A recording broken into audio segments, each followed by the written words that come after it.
Welcome back to Storytime. Today's book is The Tale of Tom Kitten by Beatrix Potter. I hope you enjoy it. Once upon a time, there were 3 little kittens, and their names were Mittens, Tom Kitten, and Moppet. They had dear little fur coats of their own, and they tumbled about the doorstep and played in the dust.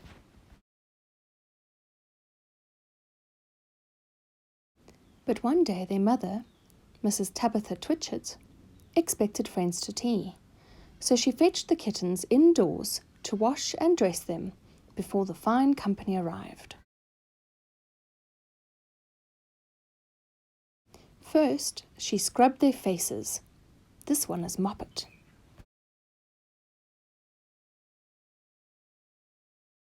Then she brushed their fur. This one is Mittens.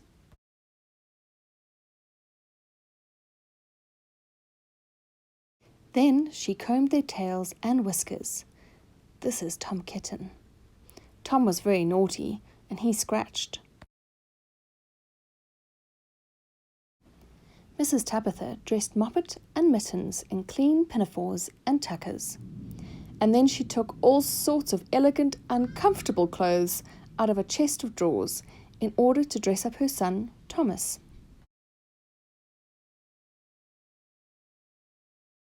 Tom Kitten was rather fat, and he had grown. Several buttons burst off.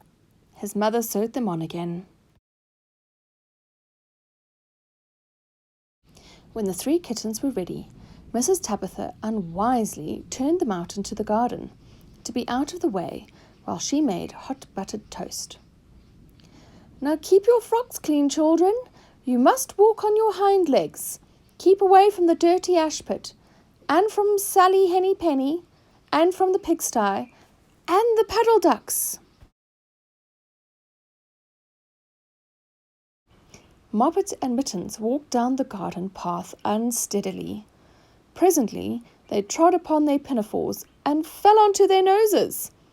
When they stood up, there were several green smears.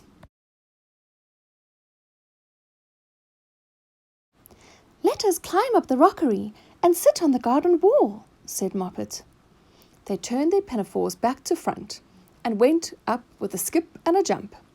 Moppet's white tucker fell down into the road.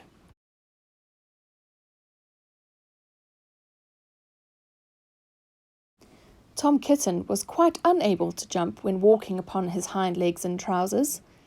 He came up the rockery by degrees, breaking the ferns and shedding buttons right and left. He was all in pieces when he reached the top of the wall. Moppet and Mittens tried to pull him together. His hat fell off, and the rest of his buttons burst.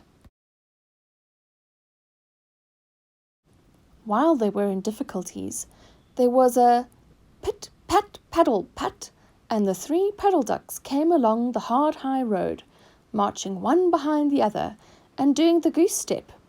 Pit, pat, paddle, pat, pit, pat, waddle, pat. They stopped and stood in a row and stared up at the kittens. They had very small eyes and looked surprised. Then the 2 duck birds, Rebecca and Jemima Puddle Duck, picked up the hat and tucker and put them on. Mittens laughed so that she fell off the wall. Moppet and Tom descended after her. The pinafores and all the rest of Tom's clothes came off on the way down. "Come, Mr. Drake Puddle Duck," said Moppet. "Come and help us to dress him.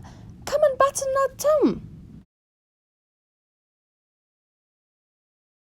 Mr. Drake Puddle Duck advanced in a slow, sideways manner and picked up the various articles of clothing.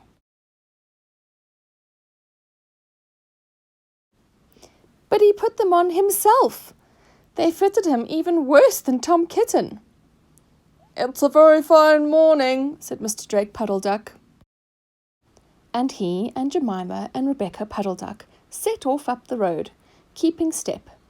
Pit, pat, paddle, pat, pit, pat, waddle, pat. Then Tabitha Twitchit came down the garden and found her kittens on the wall with no clothes on. She pulled them off the wall and took them back up to the house angrily. "My friends will arrive in a minute, and you are not fit to be seen. I am affronted," said Mrs. Tabitha Twitchit. She sent them upstairs, and I am sorry to say that she told her friends that they were in bed with the measles, which was not true. Quite the contrary, they were not in bed, not in the least. Somehow, there were very extraordinary noises overhead, which disturbed the dignity and repose of the tea party.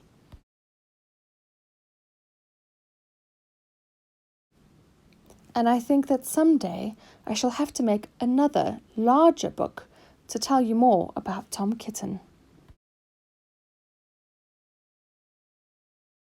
As for the puddle ducks, they went into a pond. The clothes all came off directly because there were no buttons. And Mr. Drake Puddle Duck and Jemima and Rebecca have been looking for them ever since.